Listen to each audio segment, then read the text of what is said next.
제가 만난 사람들의 이야기를 하려고 합니다. 지금은 제가 동력자를 보내주셔서 이제 타 교회 권사님하고 같이 복음을 전하러 다니는데, 처음에는 혼자 복음을 전하러 나가는데 너무나 복음을 전하는 것이 어려운 거예요. 그래서 친구한테 한 번만 따라가 달라고 해가지고 그 성창민 지사님 일하시는 한국병원으로 갔습니다.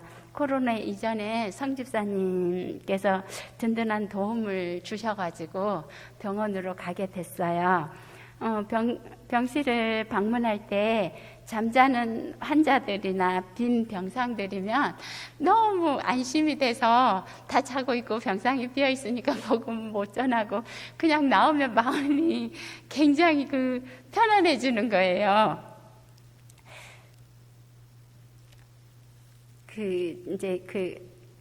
병실에 들어갈 때 그런 마음이 드는 거예요. 인간적인 마음으로. 이분들이 안정을 취해야 되는데 제가 복음을 전한다고 가서 이 사람들이 안정을 못 취하고 스트레스 받으면 어쩌나 이런 인간적인 생각이 있었어요. 이제 그러다가 어느 날 남자 병실에 들어갔는데 아주 깔끔하고 굉장히 이렇게 외모로 보면 단단하게 생기신 남자분을 만나게 됐어요. 그래서 그 환자랑 복음에 대해서 이야기를 했습니다. 이야기 중에 자신이 어떤 삶을 살았는지 저에게 이야기를 해주셨어요. 근데 그 얘기는 제가 여기서 자세하게 말씀을 드리지는 못하는데 그 영화에서 나오는 그런 삶을 살아오셨더라고요.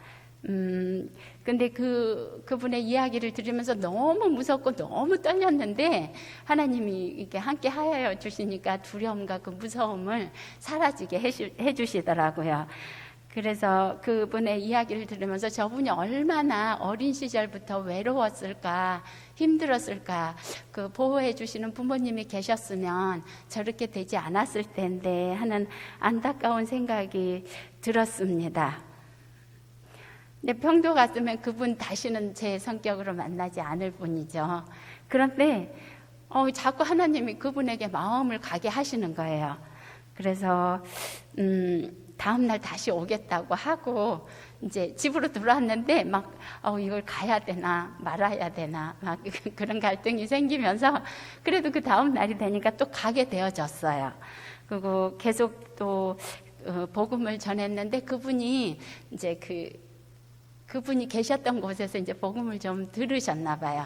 그래서 성경을 나누고 이제 그분이 저한테 성경책이 좀 있으면 좋겠다고 부탁을 하셔서 그럼 제가 내일 또 성경책 사갖고 다시 오겠다고 이제 구실이 하나 생겼잖아요. 성경책을 사갖고 가니까 제 마음이 좀 편안한 거예요. 이제 성경책을 전해주러 간다고 생각을 하니까. 그래서 그 성경책을 사가지고 갔는데 그분이 제가 이렇게 다시 성경책을 사갖고 올 줄을 생각을 못하고 계셨던 거예요. 제가 가니까 그분이 오히려 저보다 더 많이 놀래고 계시더라고요. 근데 거기에서 그분이 다리를 다쳐가지고 치료를 하고 계셔서 다리가 많이 불편하셨어요.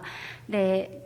풍덕성에 사신다고 하셔서 그러면 다리가 불편하니까 풍덕동 가까운 교회에 나가시면 좋겠다고 했더니 또 그런 분들은 굉장히 의리가 있으시잖아요. 그래서 이제 저희 교회로 나온다고 하셨는데 조건이 있다고 자기가 다른 사람들 눈에 띄는 거 싫다고 하시면서 등록하지 않고 다니겠다고 하셔서 그렇게 다니시다가 형님 댁으로 이제 거처를 옮기면서 그분은 저희 교회에 이제 못 나오게 되셨습니다. 네, 근데 그분이 그렇게 계속 얘기를 하면서 그런 조직에 있었던 그런 유혹들이 엄청나게 막 이렇게 오니까 그 유혹에서 돌아서고, 그런 삶에서 돌이켜서 정말 새로운 삶을 살고 싶은 그 간절한 그 열망이 있으셨어요. 근데 그거는 그냥 하는 말이 아니라 제가 그분을 보면서 그 옛날의 삶으로 돌아가고 싶지 않다는 그 마음을 제가 느껴서 너무너무 마음이 아프더라고요. 근데 이제 하나님께서 그분을 그 새로운 길로 인도하여 주고 계신 줄 믿습니다. 또 집 가까운 교육청하고 세무서에 그 젊은 직원들이 많잖아요. 그래서 제가 곰곰이 생각을 했어요. 저분들을 전도하면 참 좋겠다 싶어가지고, 이분들이 식사를 하고 12시 반에서 1시 정도에 이렇게 이제 그 산책 운동을 나오는 것 같아서 제가 또 예쁘게 하고 그 옆에 동성공원에를 갔어요. 근데 그분들은 이렇게 식사를 하고 너무 이게 운동을 하면서 그 밀린 대화들 이런 얘기를 하느라고 너무 저한테 신경을 안 쓰는 거예요. 그래서 이거는 안 되겠다 싶어서 지금 잠시 쉬고 있는데, 그분들 직장에 하나님을 믿는 신실한 사람들을 보내주셔서 복음을 들을 수 있기를 간절히 바랍니다. 이제 저희 친정 가족 이야기를 하고 싶습니다. 저희 친정 가족들에게 복음을 전하면 정말 놀라운 일이 일어납니다. 무슨 놀라운 일이 일어날까요? 여러분들이 상상하는 그런 놀라운 일은 아닙니다. 슬프게도 제가 그 가족들을 구원하기 위하여서 저희 3일을 금식하고 가서 복음을 전해도, 5일을 금식하고 가서 그 복음을 전해도, 저희 가족들이 법이 없어도 사실 분들인데 어떻게 냉정하게 변하는지 참 많이 당황스럽고 너무너무 슬픕니다. 하나님께서 그 하나님의 때가 이르길 때까지 저에게 인내를 요구하시는 건 아닌가 하는 생각이 들어서 지금은 하나님의 때를 기다리면서 기도하고 있습니다. 이제 그 친정아버지가 얼마 전에 돌아가셨는데요. 제가 친정아버지를 전도하고 싶어서 오집사에게 이제 부탁을 해서 일주일간 휴가를 내고, 이제 친정이 좀 멀어서 친정에서 아버지랑 일주일을 지냈습니다. 아버지 예수님 믿으세요.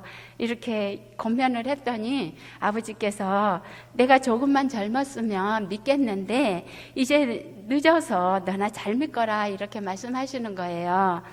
그리고 그렇게 일주일을 생활을 하고 돌아왔는데 아버지께서 병원에서 입원하셨다는 소식이 왔어요. 이제 그 중환자실에 가면 면회 시간이 길지 않아서 한 가족당 3분씩 저희가 이제 배정을 받아가지고 제가 막 달려가는 거예요. 그 시간 1초라도 아끼고 싶어가지고 중환자실에 들어가서 이제 그 아버지한테 예수님 믿으라는 말만 계속 반복하게 되는 거예요. 왜냐하면 아버지께서 이게 전두엽을 손상이 있으셔서 말을 못 하시게 되셨어요. 그러니까 이게 아버지가 제가 그 말씀을 전하는데 들으시는 건지 못 들으시는 건지 분간을 못 하겠더라고요. 그래서 처음에 아버지 예수님 믿어 하면서 내 말이 들리면 고개 끄덕끄덕해. 그런데 고개는 끄덕이시는데 제 말을 듣고 고개를 끄덕이시는지 그냥 그 고개를 제가 뭐라고 하니까 못 알아듣는 상태에서 고개를 끄덕이시는지 그거를 알 수가 없었어요. 퇴원 후에 이제 요양병원으로 옮기셨는데 그때도 여전히 이제 말씀을 잘 못하시니까 그 친구 목사님이 제가 이제 아버지가 요양병원에 계셔서 간다고 하니까 친구 목사님이 사도신경하고 주기도문을 프린트 해가지고 저한테 그 코팅을 해갖고 주신 거예요. 그래서 그거를 병실에 그 간병하시는 분이 이제 그 외국 분이시잖아요. 중국 분 이러면 이제 한국말이 좀 서툴러서 이게 서랍에 넣어드리면서 이거 아버지 조금 보시게 이거 좀 시간 날 때마다 좀 꺼내 드리라고 그랬더니 그 다음에 병원에 갔더니 아무리 그걸 찾아도 없는 거예요. 그래서 이거 어떻게 하셨어요? 그랬더니 그분이 아버지가 자꾸 이렇게 던졌대요. 그러니까 이분이 이제 불편하니까 그거를 버리신 거예요. 그런데 마음만 자꾸 안타깝고 아버지는 계속 소통이 안 되고, 그런데 아버지가 돌아가셨다고 하는 거예요. 근데 그 돌아가셨다는 말씀, 그 말을 들었을 때 제가 그 슬프다는 그 마음보다 이제 아버지가 예수님을 영접 안 하셨으면 어떻게 될까, 제가 사실 슬퍼해야 되는데 그 슬픔보다 두려움이 더 컸어요. 저희가 예수님을 믿고 이렇게 돌아가시면 천국에 가시잖아요. 그런데 저는 항상 평소에 그런 생각을 했어요. 이렇게 갑자기 사고로 돌아가시지 않고 병원에서 굉장히 이렇게 많은 고통을 겪고 계시는 분들, 그분들이 이제 돌아가시면 우리 눈에는 안 보이죠. 그분들의 고통이 사라지니까. 근데 우리 눈에서 고통은 사라지고 그분들은 안 보이시지만 천국에 가서 영원히 죽지도 못하고 그렇게 당할 고통을 생각하니까 너무너무 두려운 거예요. 그래서 이제 너무 고통스러우니까 이렇게 길을 걷고 그런 상태에서 길을 걷고 있는데 마가복음 11장 24절을 저에게 주시는 거예요. 그 말씀이 무엇이든지 기도하고 구한 것은 받은 줄로 믿으라는 말씀이었어요. 그래서 그 말씀을 듣고 제가 너무너무 기뻐서 하나님이 아버지가 천국에 가신 것을 저에게 알려주신 거라는 확신이 와서 너무너무 기뻤습니다. 그래서 지난번에 이 장로님께서 그 장례식 가셨을 때 그 돌아가신 분의 따님이 장로님 덕분에 엄마가 천국에 가게 되어서 감사하다는 그 기쁜 말을 했다고 했을 때 제가 1000% 공감을 했습니다. 이제 아이들을 만났을 때는 정말 기뻐요. 이렇게 초등학생들 공원에서 놀고 있을 때 이제 가서 복음을 전하면 이 아이들은 굉장히 그 초롱초롱한 눈망울로 제가 얘기하는 얘기를 집중해서 잘 듣습니다.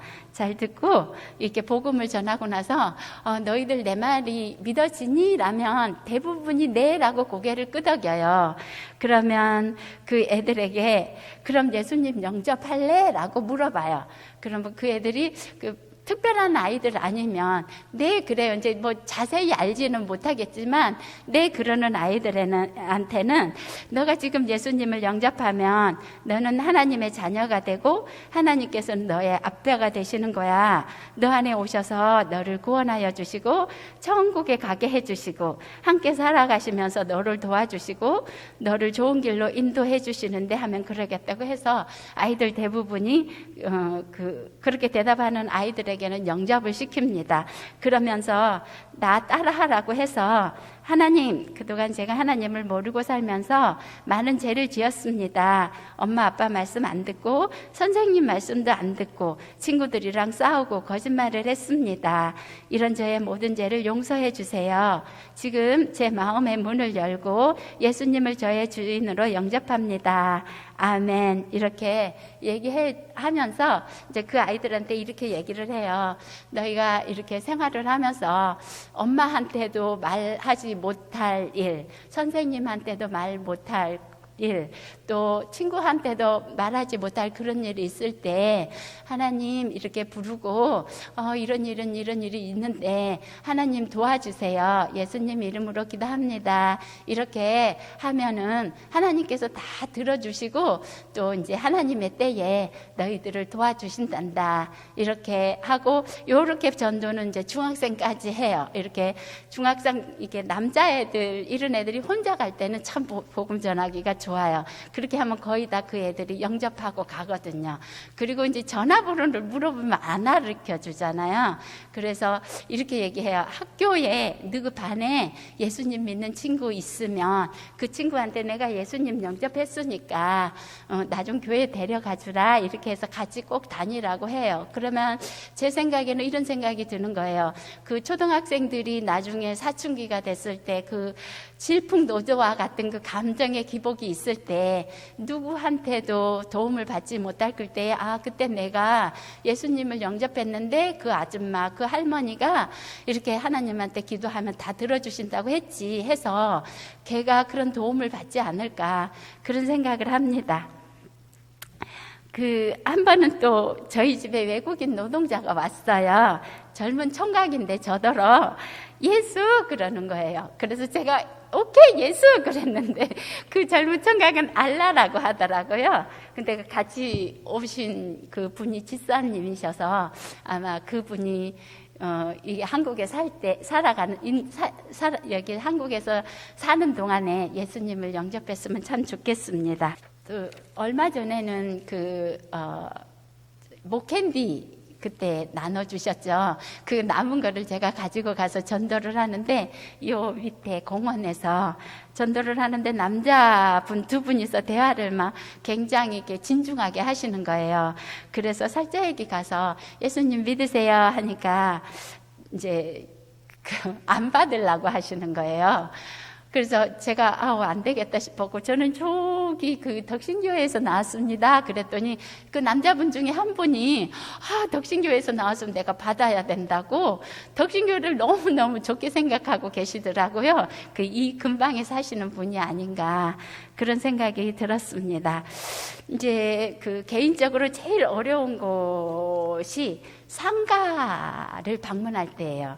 지금 코로나 시기라서 상가들이 많이 어려운데 이제 복음의 기쁜 소식을 가지고 가는 발걸음인데도 지쳐 있고 이런 상가 분들에게 갈 때는 마음이 좀 편하지 않아요. 제 성격이 좀 이상해가지고 손님인 줄 알고 갔는데 제가 그 가게에서 아무것도 구입을 하지 않고 그냥 예수님만 믿으세요, 예수님 믿으세요 이렇게만 하고 나오는 것이 이제 제가 돌아 나오면서 저의 이런 모습으로 인해서 그분들이 예수님 영접하는 것을 더 어렵게 만드는 건 아닐까 그런 생각이 들 때마다 복음의 능력을 나타내는 분은 하나님이시니까 저는 그런 마음을 훌훌 털어내야겠다라는 생각을 하고 오는데 여전히 상가에 가는 거는 어렵습니다. 이제 또 장날에는 가끔 아랫장에 가고요. 2시나 3시쯤에 커피 사탕을 제가 외국에서 이렇게 다른 분한테 주문을 부탁해가지고 커피 사탕을 가지고 가요. 2시나 3시쯤에 식사하시고 나른한 시간인데 보통 이제 길가에 노점하시는 할머니들의 앞에서 쪼그리고 앉아가지고 이제 복음을 전하면 피곤하고 나른한 시간에 커피 사탕 굉장히 반가워하고 좋아하시더라고요. 그래서 예수님 믿으세요? 그러면 할머니들은 대부분 응 그러시잖아요. 그러면 살아계신 하나님께서 다 들으셨으니까 꼭 교회에 가셔야 해요. 이러고 일어설 때 얼마나 기쁘고 뿌듯한지요. 정말 감사합니다. 길을 가다가 버스를 기다리다가 기차 안에서 참 많은 사람들을 만났습니다. 앞으로 더 많은 사람들을 만나겠죠. 외국에서 살면서 다른 사람에게 한 번도 말하지 않았던 비밀을 이야기한 사람도 있고 죽으면 그만이고 끝이지 천국이 어디에 있냐고 하는 사람들도 있고 하나님이 살아계시면 세상에 왜 이 모양이냐고 하는 사람들도 있고 무엇을 믿든 착하게 살면 되지 않느냐 왜 하나님만 믿으라고 하느냐 하는 사람들도 있고 교회에 다닌 사람들이 더 나쁘다고 목청을 높여서 막 소리 지르는 분도 있으세요. 또 어떤 분은 부족함이 전혀 없어서 예수님을 믿을 필요가 없다는 사람들도 있어요. 복음을 전하면서 정말 믿는 우리들이 하나님 말씀에 순종하면서 본이 되는 삶을 살아야겠구나 하는 너무도 절실함을 느낍니다. 믿는 자들을 향한 기대치도 너무너무 높으세요. 불만들이 너무 많아서 엄청 부끄럽고 고개를 들 수가 없어요. 코로나로 복음을 전하기가 어렵지만 이런 어려운 시기에 꼭 복음을 드려야 하는 한 영혼이 어딘가에 기다리고 있지 않을까 하는 생각을 합니다. 전도는 우리 모두가 함께 하는 것이라고 생각해요. 모두가 하나님의 말씀대로 살아서 우리들을 보는 세상 사람들이 우리 안에 살아계신 하나님을 그들이 볼 수 있게 하는 것이 전도라고 생각합니다. 그러므로 각자 삶의 자리에서 그리스도의 향기를 바람으로 말없는 전도자가 되는 것, 그것이 복음의 증인이요 하나님의 나라와 의를 이루는 것이 아닐까요? 저의 부족한 간증을 들어주셔서 감사합니다.